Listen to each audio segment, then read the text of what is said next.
I'm still alive, I'll be running for president next year, and I'll be challenging Gen.M7. Spread the fire. Welcome back to SMWX, and today I'm extremely excited and honored to be joined by a trailblazer in African politics, a person who has vast experience in the artistic side in music, but also on the activism side as one of the foremost voices calling for change in Africa in the present era, none other than the president and leader of the National Unity Platform, rapper extraordinaire, politician, and now a guest on SMWX, Mr. BOBI WINE. Thank you so much for joining us.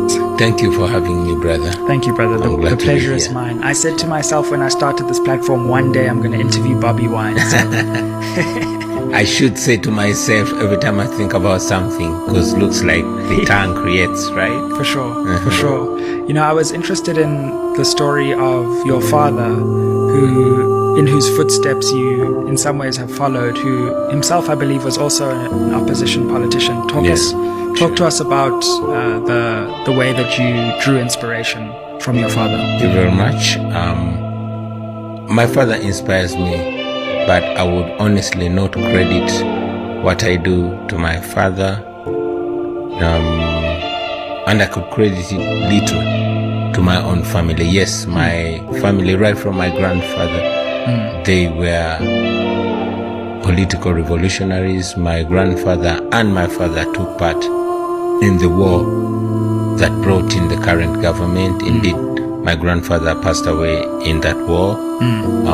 My father was taken political prisoner, sentenced to death, but thanks to corruption, then he was bought out of jail, and that's how he survived. And even our eldest brother was in the struggle. So yes, my family was in the struggle, but that is when I was very young, too young to understand, in fact, because I was born during the war, and everything that I learned about my father was in the past.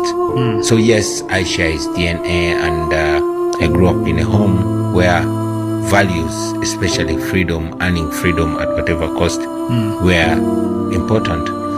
But I would credit the inspiration and courage and image to very many people, including Dr. Kiza Besige, who is now in prison. I would credit young people all over Africa that challenged me to rise to the occasion and speak for myself. Sure. Yeah.